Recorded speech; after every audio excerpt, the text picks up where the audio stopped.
Sheikh chilli का भाग्य जागा। झज्जर के नवाब ने शेख चिल्ली को नौकरी पर रख लिया था। शेख चिल्ली अब समाज का एक गणमान्य व्यक्ति था। एक दिन नवाब साहब शिकार के लिए जा रहे थे।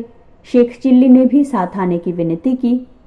अरे मियाँ, तुम घने जंगलों में क्या करोगे? नवाब ने पूछा। जंगल कोई दिन में सपने देखने की जगह थोड़े ही है। क्या तुमने कभी किसी चूहे का शिकार किया है जो तुम अब एक तेंदुए का शिकार करोगे?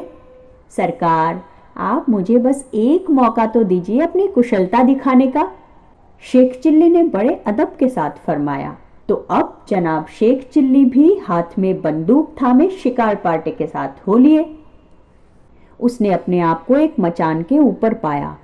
थोड़ी ही दूर पर एक बड़ा पेड़ था जिससे तेंदुए का भोजन एक बकरी बंधी थी। चांदनी रात थी। इस माहौल में जब भी तेंदुआ बकरी के ऊपर कूदेगा तो साफ दिखाई देगा। दूसरी मचानों पर नवाब साहब और उनके अनुभवी शिकारी चुपचाप तेंदुए के आने का इंतजार कर रहे थे। इस तरह जब कई घंटे बीत गए तो शेख चिल्ली को थोड़ी बेचैनी होने लगी। वो कमबख्त तेंदुआ कहाँ है? चुप बैठो, इस तरह तो तुम पूरा बेड़ा ही गर्क कर दोगे। शेख चिल्ली चुप हो गया, परंतु उसे ये अच्छा नहीं लगा। ये भी भला कोई शिकार है कि हम सब लोग पेड़ों में छिपे बैठे हैं और एक गरीब से जानवर का इंतजार कर रहे हैं। हमें अपनी बंदूक उठाए पैदल चलना चाहिए, परंतु लोग कहते हैं कि तेंदुआ बहुत तेज दौड़ता है। वो जंगल में उसी तरह दौड़ता है जैसे मेरी पतंग आसमान में दौड़ती है। खैर छोड़ो भी, हम उसके पीछे पीछे दौड़ेंगे। हम आखिर तक उसका पीछा करेंगे। धीरे धीरे करके बाकी शिकारी पीछे रह जाएंगे।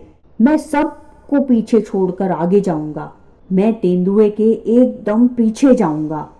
तेंदुए को पता होगा कि मैं उसके एकदम पीछे हूं।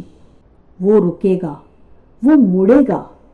उसे पता होगा कि अब उसका अंत नजदीक है। वो सीधा मेरी आंखों में देखेगा, एक शिकारी की आंखों में देखेगा, और फिर मैं धाएं।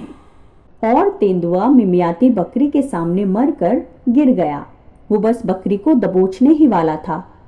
एक शिकारी बड़ी सावधानी से तेंदुए के मृत शरीर को देखने के लिए गया। तेंदुआ मर चुका था, पर इतनी फुर्ती के साथ उसे किसने मारा था? शेख चिल्ली के साथी ने पीठ ठोक कर शेख चिल्ली को शाबाशी दी। क्या गजब का निशाना है, उसने कहा। तुमने तो हम सबको मात दे दी, आश्चर्य में डाल दिया। शाबाश मियाँ, शाबाश, नवाब साहब ने शेख चिल्ली को बधाई देते हुए कहा। इस बीच पूरी शिकारी पार्टी शेख चिल्ली द्वारा मारे गए तेंदुए का मुआयना करने के लिए इकट्ठी हो गई थी। मुझे लगा था कि कोई भी शिकारी मुझे चुनौती नहीं दे पाएगा, परंतु शेख चिल्ली ने हम सबको सबक सिखा दिया। वाह, क्या उम्दा निशाना था। शेख चिल्ली ने बड़े अदब के साथ अपना सिर झुकाया।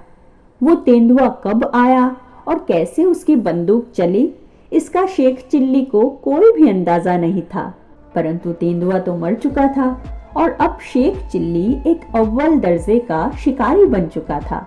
इस बारे में अब किसी को कोई शक नहीं था।